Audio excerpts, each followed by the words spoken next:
Hello friends, welcome to my YouTube channel Pramod science classes. Student, यदि आप भी class 12th में हैं और सामान्य हिंदी का पेपर 2027 में देने वाले हैं तो आपके लिए वीडियो बहुत इंपॉर्टेंट होने वाला है, क्योंकि आज की इस वीडियो में हम सब एक ऐसे सामान्य हिंदी के मॉडल पेपर का डिस्कशन करने वाले हैं जो आपके लिए बहुत इंपॉर्टेंट होने वाला है।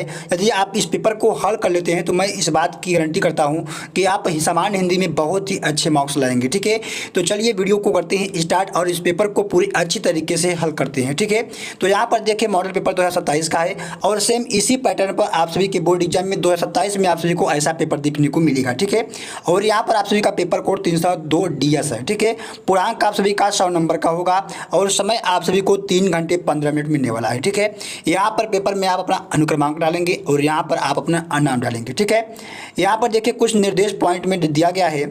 बोला जा रहा है कि निर्देश पहला है यहाँ पर कि प्रारंभ के 15 मिनट परीक्षार्थियों को प्रश्न पत्र पढ़ने के लिए निर्धारित है।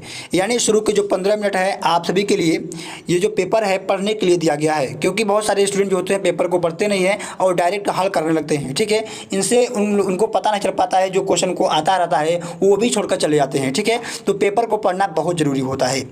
और दूसरा पॉइंट में यहाँ पर लिखा गया है कि इस प्रश्न पत्र में 2 खंड है, यानी ये जो पेपर है 2 खंडों में डिवाइड किया गया है। ठीक है, खंड क है और खंड ख है, दोनों खंडों के सभी प्रश्नों का उत्तर देना आवश्यक है। ठीक है, तो यहाँ पर देखिए हमारे पास सबसे पहले खंड अ स्टार्ट होता है। खंड अ स्टार्ट होता है और इसमें आप सभी का स्टार्टिंग MCQ से होता है। ठीक है, इसमें 10 MCQ होते हैं। कितने?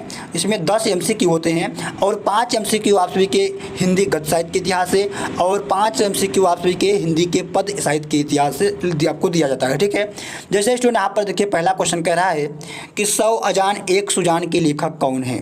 ऑप्शन ए है भारतेंदु हरिचंद, बी है पंडित प्रताप नारायण मिश्र, सी है श्याम सुंदर दास और डी है यहाँ पर बालकृष्ण भट्ट।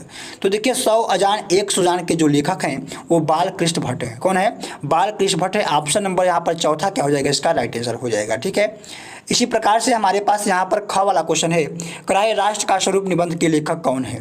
राष्ट्र का स्वरूप निबंध के लेखक कौन है? तो वहाँ पर इसका जो राइट आंसर हो जाएगा वो आप सभी के डॉक्टर वासुदेव अग्रवाल जो हो जाएंगे, जिनका आप सभी में पहला ही चैप्टर है जिसका नाम है राष्ट्र का स्वरूप। ठीक है, तो देखिए आप सभी को MCQ तैयार करने के लिए एक चीज़ का ध्यान रखना होगा कि आपके सिलेबस में आपके बुक में जितने भी लेखक और कवि हैं, चाहे सामान्य हिंदी को चाहे साहित्यिक हिंदी के, जितने भी आप सभी की बुक में लेखक और कवि हैं उनका सभी जीवन पर सभी रचनाएं आप सभी यदि आज याद कर लेते हैं तो आप काफ़ी ज़्यादा से ज़्यादा आप MCQ को यहाँ पर हल कर पाएंगे। क्योंकि देखिए इस पेपर में वही सारे ज़्यादा MCQ आते हैं जो आप सभी में लेखक और कवि हैं, उन्हीं की रचनाओं को ज़्यादातर पूछा जाता है। ठीक है, आगे यहाँ पर हमारे पास ग वाला क्वेश्चन है, कि ध्रुव यात्रा कहानी के लेखक कौन है? ध्रुव यात्रा कहानी के लेखक कौन है? तो देखिए ये जनेंद्र कुमार जी हैं। कौन है? जनेंद्र कुमार जी हैं। और यहाँ पर जो बहादुर कहानी है वो आप सभी की कौन है? तो अमरकांत जी हैं। यशपाल जो है वो आपके ठुमरी कहानी है। मुंशी प्रेमचंद जी का कफन कहानी है। ठीक है, इस तरीके से आप सभी को कहानियों भी याद कर लेना है। आगे हमारे पास है घ वाला क्वेश्चन कि विद्यानिवास मिश्र निबंधकार हैं। तो देखिए जो विद्यानिवास मिश्र हैं वो ललित निबंधों के निबंधकार हैं। ठीक है, ऑप्शन नंबर पहला यहाँ पर क्या हो जाएगा? इसका राइट आंसर हो जाएगा। आप सभी से अनुरोध है कि यदि आप इस चैनल पर नए हैं तो चैनल को सब्सक्राइब कर लीजिएगा। बोर्ड एग्जाम तक यह चैनल आप सभी के लिए बहुत ही मददगार करेगा। ठीक है, आगे हमारे पास यहाँ पर अंगा वाला क्वेश्चन है, कराए के भाषा और आधुनिकता निबंध के लेखक कौन है? भाषा और आधुनिकता निबंध के लेखक कौन है? तो इसका जो राइट आंसर है वो कौन है? प्रोफेसर जी सुंदर रेड्डी जी हैं। कौन है? प्रोफेसर जी सुंदर रेड्डी जी हैं। ऑप्शन नंबर बी यहाँ पर इसका राइट आंसर हो जाएगा। आगे हमारे पास यहाँ पर दूसरा क्वेश्चन होता है, यहाँ से स्टार्ट होता है आपके हिंदी पद्य साहित्य का इतिहास। ठीक है, तो देखिए पहला क्वेश्चन यहाँ पर है दूसरा क वाला कि हिंदी साहित्य का इतिहास लिखने वाला सर्वप्रथम विद्वान कौन था? तो हिंदी गद्य साहित्य का जो इतिहास था उसके जो लेखक थे वो कौन थे? आचार्य रामचंद्र शुक्ल थे। कौन थे? आचार्य रामचंद्र शुक्ल थे। ऑप्शन नंबर चौथा इसका राइट आंसर हो जाएगा। आगे आप हमारे पास यहाँ पर है कि मलिक मोहम्मद जायसी को किस धारा का कवि माना गया है? तो सूफी काव्य धारा के कवि जो हैं वो मलिक मोहम्मद जायसी जी हैं। ऑप्शन नंबर तीसरा इसका राइट आंसर हो जाएगा। ठीक है, आगे हमारे पास यहाँ पर ग वाला क्वेश्चन है, कराए रीतिकाल को श्रृंगार काल का नाम किसने दिया? रीतिकाल को श्रृंगार काल का नाम किसने दिया? तो मेरे साथियों आप सभी का इसका जो राइट आंसर हो जाएगा वो मिश्र बंधुओं ने दिया था। कौन दिया था? मिश्र बंधुओं ने दिया था। ऑप्शन नंबर ए इसका राइट आंसर हो जाएगा। आगे हमारे पास यहाँ पर घ वाला क्वेश्चन है कि लहर के रचनाकार कौन है? लहर, देखिए लहर जो एक प्रकार की कहानी है और इसके जो लेखक हैं जयशंकर प्रसाद जी हैं। ऑप्शन नंबर दूसरा यहाँ पर इसका राइट आंसर हो जाएगा। आगे हमारे पास यहाँ पर है अंगा वाला क्वेश्चन की हिरोशिमा कविता के रचनाकार कौन है। तो देखिए इसका जो राइट आंसर हो जाएगा सच्चिदानंद हीरानंद वात्स्यायन अज्ञे जी हैं। ठीक है, ऑप्शन नंबर बी यहाँ पर इसका राइट आंसर हो जाएगा। अब देखिए यहाँ पर तीसरा प्रश्न है जो कि कह रहा है कि दिए गए गद्यांश पर आधारित निम्नलिखित प्रश्नों के उत्तर दीजिए। तो देखिए इसमें आप सभी के 5 क्वेश्चन रहेंगे और प्रत्येक क्वेश्चन 2 नंबर का रहेगा, यानी पूरे गद्यांश आप सभी को 10 नंबर देगा। ठीक है, देखिए आप सभी को गद्यांश को हल कैसे करना है ताकि आप सभी को पूरे 10 नंबर मिले। ठीक है, देखिए सबसे पहले आप सभी के पास इस तरीके से गद्यांश आप सभी को दिया जाएगा और इसमें कुछ रेखांकित अंश इस प्रकार से किया जाएगा। ठीक है, यानी शब्दों के नीचे अंडरलाइन किया जाएगा, इसे हम लोग रेखांकित अंश कहते हैं। तो सबसे पहले देखिए आप सभी को गद्यांश को पढ़ना है। ठीक है, तो लिखिए जैसे यहाँ पर कि जन का प्रवाह अनंत होता है, सहस्रों वर्षों से भूमि के साथ राष्ट्रीय जन के तदमय प्राप्त किया है, जब तक सूर्य की रश्मियाँ नित्य प्राप्त काल भुवन को अमृत से भर देती हैं, तब तक राष्ट्रीय जन का जीवन भी अमर है। इतिहास के अनेक उतार चढ़ाव पार करने के बाद भी राष्ट्र निवासी जन नई उठती लहरों से आगे बढ़ने के लिए अजर अमर है। ठीक है, जन का सततवाही जीवन नदी के प्रवाह की तरह है, जिसमें कर्म और श्रम के द्वारा उत्थान के अनेक घाटों का निर्माण करना होता है। इस प्रकार से जब आप एक चीज़ें पढ़ लेते हैं तो आप सभी को समझ में आ जाता है। जब आप क्वेश्चन हल करेंगे तो आप सब तुरंत क्वेश्चन के आंसर को हल कर पाएंगे। ठीक है, तो देखिए यहाँ पर जैसे है पहला क्वेश्चन यहाँ पर है कि जन का प्रवाह का आशय बताइए। ठीक है, तो यहाँ पर देखिए इसमें लिखा हुआ है कि जन का प्रवाह अनंत होता है। ठीक है, इसका आंसर पहले ही लाइन में लिखा गया है कि जन का प्रवाह अनंत होता है, तो यहाँ पर इसे ही लिख देंगे कि जन का प्रवाह अनंत होता है और कुछ अपने तरफ से जोड़कर लिख देंगे कि यानी प्रत्येक राष्ट्र निरंतर अनेक प्रकार के परिवर्तन आते हैं। इस प्रकार से आप सभी को कुछ अपने शब्द से अपने तरफ से जोड़ के और कुछ शब्द इस गद्यांश से उठाकर लिख देना है, पूरे नंबर आप सभी को मिल जाएंगे। ठीक है, चलिए आगे यहाँ पर है हमारे पास दूसरा क्वेश्चन जो कि कह रहा है कि राष्ट्र निवासी जन किसके समान आगे बढ़ने के लिए अमर अजर हैं। तो इसका भी आंसर देखिए आप सभी के पास यहाँ पर दिया गया है, यहाँ पर देखिए लिखा हुआ है कि इतिहास के अनेक उतार चढ़ाव पार करने के बाद भी राष्ट्र निवासी जन नई उठती लहरों के आगे बढ़ने के लिए अजर अमर है। ठीक है, तो यहाँ से यहाँ तक आप सभी को इसका आंसर लिख देना है। आगे यहाँ पर है जैसे हमारे पास कि उत्थान के घाटों का निर्माण कैसे होगा, तो भी आप लिखेंगे कि कर्म और श्रम के द्वारा उत्थान के घाटों का निर्माण होगा। अब देखिए सबसे इंपॉर्टेंट यहाँ पर दिया गया है, चौथा क्वेश्चन है कि रेखांकित अंश की व्याख्या कीजिए। ठीक है, अब बहुत सारे स्टूडेंट इसमें प्रॉब्लम होती है। जैसे हमारे पास देखिए यहाँ पर एक यहाँ से लेकर जब कहाँ से लेकर अमर है, यहाँ तक के शब्दों के नीचे वाक्यों के नीचे अंडरलाइन किया गया है और इसी को हम लोग कहते हैं रेखांकित अंश कहते हैं। ठीक है, अब देखिए हमको क्या करना है, जब तक से लेकर भी अमर है यहाँ तक के शब्दों का हमें व्याख्या करना है। व्याख्या क्या करना है कि सबसे पहले आप इसमें शुरू में लिख देंगे कि जैसे एक गद्यांश के जो लेखक हैं वो वासुदेव अग्रवाल जी हैं, राष्ट्र के स्वरूप से लिया गया है, तो लिखेंगे कि वासुदेव अग्रवाल जी कहते हैं कि जब तक, देखिए शुरू में इतना लिखकर आप सभी को ये गद्यांश यहाँ से लेकर यहाँ तक उतार देना है। ठीक है, बस आप सभी की इसका आंसर हो जाएगा। ठीक है, जैसे लिखेंगे कि लेखक के अनुसार जब तक धरती सूर्य की रश्मियाँ प्रतिदिन धरती को अपने अमृत रस से जीवन प्रदान करती रहेंगी, तब तक किसी राष्ट्र और वहाँ के जन अस्तित्व भी बना रहेगा। जब तक राष्ट्र की प्रगति फलस्वरूप उसका अद्वितीय अस्तित्व रहेगा, तब तक राष्ट्रीय जन का जीवन भी बना रहेगा। ठीक है, इस तरीके से मेरे साथियों आप सभी को इसका आंसर देना होगा। ठीक है, आगे देखिए यहाँ पर 5वां क्वेश्चन जो कि बोल रहा है कि पाठ का शीर्षक यानी पाठ का नाम और उसके लेखक यानी पाठ के लेखक का नाम लिखिए। तो आप लिखेंगे कि प्रस्तुत पाठ का शीर्षक राष्ट्र का स्वरूप है और इसके जो लेखक हैं वो वासुदेव अग्रवाल जी हैं। सेम इस तरीके से यदि आप अपने बोर्ड एग्जाम में गद्यांश को हल करते हैं तो आप सभी को 10 में 10 पूरे नंबर मिलते हैं। ठीक है, आगे आइए हम आते हैं चौथा क्वेश्चन की ओर। ठीक है, यहाँ पर जैसे हमारे पास देखिए चौथा क्वेश्चन है कराया कि दिए गए पद्यांश पर आधारित प्रश्नों के उत्तर दीजिए। ठीक है, तो इसमें भी आप सभी को पूरे 5 यहाँ पर क्वेश्चन दिए जाएंगे और प्रत्येक क्वेश्चन 2 नंबर का होगा। ठीक है, यानी पूरा पद्यांश आप सभी को पूरे 10 नंबर का दिया जाएगा। अब देखिए यहाँ पर एक गद्यांश दिया गया है, कराया कि दुर्बलता का ही चिन्ह विशेष पथ है, पर अबला जन के लिए और कौन सा पथ है। ठीक है, तो ये जो देखिए आप सभी का कैकेयी के अंताप से लिया गया है, जिसकी लेखक कौन है, आप सभी के मैथिली शरण गुप्त जी हैं। ठीक है, तो वहाँ से लिया गया है। अब देखिए यहाँ पर आप सभी के पास इसमें भी क्वेश्चन दिया गया है। ठीक है, जैसे देखिए अब कह रहा है कि प्रस्तुत पद्यांश के पाठ और कवि का नाम लिखिए। तो आप लिखेंगे कि प्रस्तुत पद्यांश के जो पाठ है उसका नाम है कैकेयी के अंताप और इसके रचयिता जो है वो कौन है, मैथिली शरण गुप्त जी हैं। इस तरीके से आप सभी को लिख देना होगा। अब रेखांकित अंश की बात आती है यहाँ पर, तो देखिए इसमें भी यहाँ पर 2 वाक्य हैं, यहाँ पर यहाँ से लेकर यहाँ तक इसके नीचे अंडरलाइन किया गया है। तो इसी को हम लोग क्या कहते हैं, इसी को हम लोग रेखांकित अंश कहते हैं। ठीक है, तो इसी को अपने शब्दों में आप सभी को जोड़ जाड़ कर मतलब कैसे भी इसके बाद आप सभी को इसका तो आप सभी को इसका व्याख्या कर देना होगा, ठीक है। जैसे यहाँ पर देखिए हम डेमो में व्याख्या आपसे बता रहे हैं कि पंचवटी आश्रम में रात में जब कैकेयी अपने किए गए पश्चाताप कर रही थी, तो उस समय तारों की जड़ी हुई चांदनी रात ओस कणों के रूप में अश्रों की वर्षा कर रही थी और नीचे मौन सभा अपने हृदय को थपकाते हुए रुदन कर रही थी, यानी रो रही थी। इस तरीके से आप सभी को इसका व्याख्या करना होगा, ठीक है। आगे स्टूडेंट हमारे पास देखिए तीसरा क्वेश्चन कह रहा है कि दुर्बलता का चिन्ह क्या है, इसे कौन कह रहा है, ठीक है। तो यहाँ पर उत्तर लिखेंगे कि सौगंध खाना दुर्बलता का प्रमाण है, ठीक है। और ये जो कथन है कैकेयी जी अपने मुख से कर रही हैं, ठीक है। आगे हमारे पास यहाँ पर चौथा क्वेश्चन है कि ठहरो मत रुको कहूँ सो सुन लो। यह कथन किसके प्रति है, तो वहाँ पर लिखेंगे कि ठहरो मुझे मत रोको कहूँ सो सुन लो। यह कथन कैकेयी का है और पंचवटी आश्रम के एकत्र हुई सभा के प्रति उन्होंने यह बात को कहा है, ठीक है। आगे यहाँ पर देखिए है कि नीरव सभा की क्या स्थिति है, तो आगे यहाँ पर लिखेंगे कि नीरव सभा अपने हृदय को थपकाते हुए रुदन कर रही है। इस तरीके से आप सभी को इसका आंसर लिखना होगा, ठीक है। आगे देखिए हमारे पास पांचवा क्वेश्चन है स्टूडेंट, कराए निम्नलिखित में से किसी एक लेखक का साहित्यिक परिचय देते हुए उनकी प्रमुख रचनाओं का उल्लेख कीजिए। जैसे स्टूडेंट यहाँ पर देखिए अधिकतम शब्द सीमा 80 शब्द दिया गया है।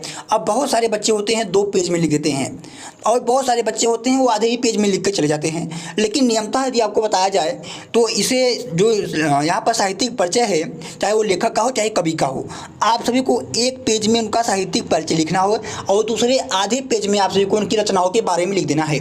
यानी अगर कुल मिलाकर कहें तो आप सभी को पूरा 1.5 पेज में आप सभी को इसको साहित्यिक परिचय को लिखना होगा, तब जाके आप सभी को पूरे 5 नंबर मिलेंगे। यहाँ पर देखिए आप सभी को बताया गया है कि 3 + 2 = 5।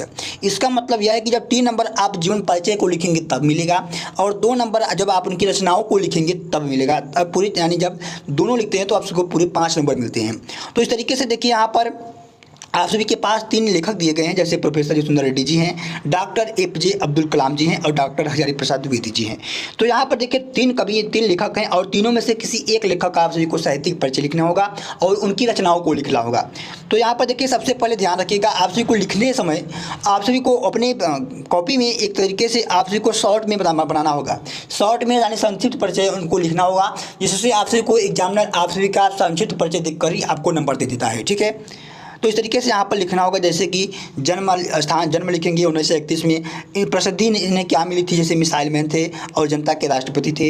इनके पिता का नाम जैनुलाब्दीन और माता का नाम असीयम्मा। इनकी शिक्षा इंजीनियरिंग थी और लेखन में काव्य और आत्मकथा इन्होंने लिखे थे। भाषा कौन कौन से जानते थे, सरल प्रवाहमय जानते थे और बोधगम्य जानते थे। शैली चिंतनपरक और कथात्मक थी, ठीक है। और इनकी रचनाएं यहाँ पर लिख देंगे। इसी तरीके से आप सभी को अंतिम में लिखने के बाद यहाँ पर मृत्यु लिख देना है। इतना देखिए आप सभी को यहाँ पर शॉर्ट में लिखने के बाद इसी चीज़ को आप सभी को एक पेज में लिख देना है शब्दों के रूप में, ठीक है। अब देखिए यहाँ पर ख वाला क्वेश्चन करा है, जैसे क्राइम लिखित में से किसी एक कवि का साहित्यिक परिचय देते हुए उनकी काव्य कृतियों पर प्रकाश डालिए। तो सेम उसी तरह आप सभी को इनका भी लिखना हुआ। 3 यहाँ पर कवि दिए गए हैं, जो शंकर प्रसाद जी हैं, महादेवी वर्मा जी हैं, रामधारी सिंह दिनकर जी हैं। तो तीनों में से जिनका आप सभी को अच्छे से याद हो उनका आप सभी को जीवन परिचय यहाँ पर लिख देना है, ठीक है। आगे देखिए 6वां क्वेश्चन जो है आप सभी का बोल रहा है कि पंचलाइट बहादुर अथवा पंचलाइट कहानी का उद्देश्य लिखिए। या फिर बोल रहा है कि ध्रुव यात्रा कहानी और पंचलाइट कहानी का सारांश लिखिए। तो यहाँ पर देखिए आप सभी को जो कहानी आप सभी को पता है और उसी कहानियों को आप सभी को लिख देना है। अधिकतम शब्द सीमा 80 शब्द, यानी हम सभी को 1.5 पेज में इनको कहानियों को लिख देना है, ठीक है। जैसे आप सभी को पंचलाइट कहानी के बारे में मैं बताऊं तो यहाँ पर लिखा गया है कि पंचलाइट कहानी परशुनाथ रेड्डी की एक आंचलिक कहानी है। इस कहानी में बिहार के पिछड़े गांव के परिवेश का सुंदर एक चित्रण किया गया है। इस कहानी में मातो टोली में जिसमें कुछ अशिक्षित लोग हैं जो रामनवमी के मेले में एक पेट्रोमैक्स खरीदते हैं, जिसे गाँव वाले पंचलाइट कहते हैं, ठीक है। पंचलाइट को ये साधारण लोग एक सम्मान वस्तु समझते हुए इस पंचलाइट को देखने के लिए मातो टोली के सभी बच्चे, महिला, पुरुष इकट्ठे हो जाते हैं और सरपंच अपनी पत्नी को आदेश देता है कि ये शुभ काम करने से पहले वह पूजा पाठ प्रबंध कर ले, ठीक है। और आगे देखिए यहाँ पर लिखा हुआ है कि अब सभी उत्साहित हो जाते हैं, परंतु समस्या यह उठती है कि पंचलाइट को जलाएगा कौन, क्योंकि ये साधारण लोग पंचलाइट को जलाना नहीं जानते थे, ठीक है। आगे देखिए इस तरीके से आप सभी को 80 शब्दों में लिख देना है। 7वां क्वेश्चन हमारे पास है, कराए कि स्वप्नित खंड काव्य के आधार पर एक खंड के एक प्रश्न का उत्तर दीजिए। तो जैसे स्टूडेंट आप सभी के जिले में जो भी खंड काव्य चलता होगा आप सभी को उसी का आंसर देना होगा। कैसे पता करें कि कौन से जिले में कौन सा खंड काव्य चलता है, तो आप UPMSP पे जाके पाठ्यक्रम डाउनलोड करके वहाँ पर देख लेंगे तो आपको बताया गया है कि किस जिले में कौन सा खंड काव्य चलता है, ठीक है। आइए आगे हम लोग चलते हैं स्टूडेंट। यहाँ पर आप सभी का आगे आते हैं, देखिए यहाँ से खंड ख स्टार्ट होता है। खंड ख स्टार्ट होता है और बोल रहा है कि दिए गए संस्कृत गद्यांशों में से किसी एक का सशब्द हिंदी में अनुवाद कीजिए। जैसे यहाँ पर देखिए आप सभी के पास संस्कृत एक गद्यांश दिया गया है, जैसे है संस्कृत साहित्य आदि कविः वाल्मीकि महर्षि व्यास कवि कुलगुरु कालिदास अन्य च भाष महाबर्वी भगवत्यो महाकवि सुविकीय ग्रंथे आद्या पाठकानां हृदय विराजन्ते इयं भाषा अस्माभिः मात्र सामान्या वन्दनीया च यतो भारत मातुः स्वतन्त्रतयो गौरवम् अखण्डत्वं संस्कृत एकत्वं च संस्कृत नेव श्रेष्ठम सकन्ति इयं संस्कृत भाषा सर्वासु भाषासु प्राचीना चेष्टा च अस्ति ततः सुकुष्टम भाषासु मुखिया मधुरा दिव्याग्र भारती इति। इस प्रकार से आपसे गद्यांश दिया गया है। अब गद्यांश में देखिए बोला गया है कि आपको संदर्भ लिखना है। अब बहुत सारे बच्चे जो हैं वो संस्कृत के गद्यांश का संदर्भ नहीं लिख पाते हैं, तो देखिए लिखना कैसे है कि प्रस्तुत अवतरण हमारी पाठ्य पुस्तक संस्कृत दिग्दर्शिका के आत्मज्ञ एवं सर्वज्ञ नामक पाठ से अवतरित है। इस प्रकार से आप सभी को इसका यहाँ पर लिख देना है, ठीक है। अब इसको हिंदी में अनुवाद कर देना है इस तरीके से, ठीक है। आगे देखिए हमारे पास यहाँ पर लिखा गया है कि यहाँ पर दिए गए पद्यांशों में से किसी एक का ससंदर्भ हिंदी में अनुवाद कीजिए। ससंदर्भ मतलब कि संदर्भ सहित हिंदी में अनुवाद कीजिए। जैसे यहाँ पर देखिए एक दिया गया है संस्कृत का श्लोक, ठीक है। तो अब इस श्लोक का आप सभी को यहाँ पर क्या संदर्भ लिखना है। संदर्भ लिखेंगे कि प्रस्तुत श्लोक पाठ्य पुस्तक दिग्दर्शिका के संस्कृत दिग्दर्शिका के सुभाषित रत्ना नामक पाठ से अवतरित है। इस तरीके से लिखने के बाद आप लिखेंगे हिर डालेंगे हिंदी में अनुवाद और लिखेंगे कि नीति में 10 लोग निंदा करें, सृष्टि लक्ष्मी चाहे आए या स्वेच्छा अनुसार जाए, मृत्यु आज ही आए या चाहे युगों के बाद आए, धैर्यवान पुरुष न्याय के पथ से तनिक भी विचलित नहीं होते हैं, ठीक है। इस तरीके से आपसे को इसका कर देना है। अब देखिए आगे हमारे पास है लिखित मुहावरों और लोकोक्तियों में से किसी एक का अर्थ लिखकर वाक्य में प्रयोग कीजिए। तो जैसे हमारे पास यहाँ पर देखिए 4 यहाँ पर आप सभी को मुहावरे दिए गए हैं और चारों में से किसी एक का उसका अर्थ लिखना है और उसी को वाक्य में प्रयोग करना है, ठीक है, ताकि उसका अर्थ स्पष्ट हो जाए वाक्य के माध्यम से। तो जैसे यहाँ पर है कि अपना उल्लू सीधा करना यानी अपना काम बनाना, घी के दीपक जलाना यानी यहाँ पर क्या है कि खुशियाँ मनाना। इस तरीके से देखिए लिखना कैसे है, लिखेंगे पहले कि अर्थ का मतलब कि अपना उल्लू सीधा करना मतलब स्वार्थी होना। अब वाक्य प्रयोग हेडिंग डाल के लिखेंगे कि अपना उल्लू सीधा करने के बाद रमेश राजेश से, ठीक है। इसके बाद देखिए यहाँ पर है कि अपना उल्लू सीधा करने के बाद रमेश राजेश के घर अकेला छोड़कर चलते बना, ठीक है। इस तरीके से आप सभी को इसको यहाँ पर लिख देना होगा। अब स्टूडेंट आगे यहाँ पर देखिए 10वां क्वेश्चन जो रहेगा आप सभी का समान हिंदी में अपठित गद्यांश दिया जाता है जो कि 5 नंबर का होता है, ठीक है। आगे इस तरीके से यहाँ पर अगला क्वेश्चन है 11वां वाला कि निम्नलिखित शब्द युग्मों का सही अर्थ चयन करके लिखिए। जैसे है अभय और उभय। अभय का मतलब होता है निडर और यहाँ पर उभय का मतलब दोनों, यानी इसका ऑप्शन नंबर बी हो जाएगा भयहीन और दोनों इसका राइट आंसर हो जाएगा। आगे हमारे पास आंसर हुआ है कि कुल और कुल। कुल का मतलब होता है वंश और कुल का मतलब किनारा होता है, तो ऑप्शन नंबर 2 यहाँ पर इसका राइट आंसर हो जाएगा। आगे हमारे पास यहाँ पर अगला क्वेश्चन है कि निम्नलिखित शब्दों में से किसी एक शब्द के 2 अर्थ लिखिए। जैसे यहाँ पर 3 शब्द दिए गए हैं तो तीनों शब्दों में से किसी एक शब्द के 2 अर्थ लिखना है। जैसे पत्र है तो पत्र का 2 अर्थ लिखना है। पत्र का मतलब चिट्ठी होता है और पत्र का मतलब होता है पेड़ का पत्ता। तीर का मतलब किनारा या स्वर और अनंत का मतलब असीम या विश्व। इस तरीके से लिख देना होगा। आगे हमारे पास एक निम्नलिखित वाक्यांशों के लिए सही शब्द का चयन करके लिखिए। जैसे यहाँ पर है कि जिनका ज्ञान कम हो तो उसे अल्पज्ञ कहते हैं। जल में स्वयं लगने वाली आग को हम लोग दावा अग्नि कहते हैं, ठीक है। और यहाँ पर पानी में आग लगने वाली को बड़वा अग्नि कहते हैं और पेट में लगने वाली आग को जठरा अग्नि कहते हैं, ठीक है। आगे हमारे पास है कि निम्नलिखित में से किसी 2 वाक्यों को शुद्ध करके लिखिए। जैसे है कि कृष्ण और राधा नृत्य कर रहा है तो कृष्ण और राधा नृत्य कर रहे हैं ऐसे लिखना है।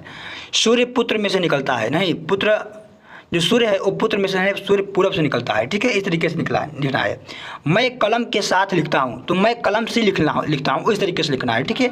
शुद्ध करके आप सभी को लिखना है। आगे रस अलंकार दिया गया है तो इस तरीके से रस अलंकार आप सभी को तैयार कर लेना है। और यहाँ पर 13 वाला क्वेश्चन है कि अपने प्रदूषण उत्पन्न स्थिति का वर्णन करते हुए नगर पालिका को एक पत्र लिखिए। इस तरीके से आप सभी को पत्र लिख देना है। और अंत में स्टूडेंट आप सभी के पास यहाँ पर यहाँ पर आप सभी को निबंध लिखना रहेगा। तो आप सभी से अनुरोध है कि आप सब यही सारे जीवन परिचय याद कर लीजिए। इससे बाहर आप सभी की बोर्ड एग्जाम में जीवन परिचय और निबंध नहीं आएगा, ठीक है। तो इस तरीके से आप सभी को पूरे पेपर का सोल्यूशन कर लेना है। और वीडियो अच्छी लगी तो वीडियो को लाइक, इन चैनल को सब्सक्राइब जरूर कीजिएगा। धन्यवाद। मिलता हूँ अगली वीडियो में एक नए टॉपिक के साथ। जय हिंद।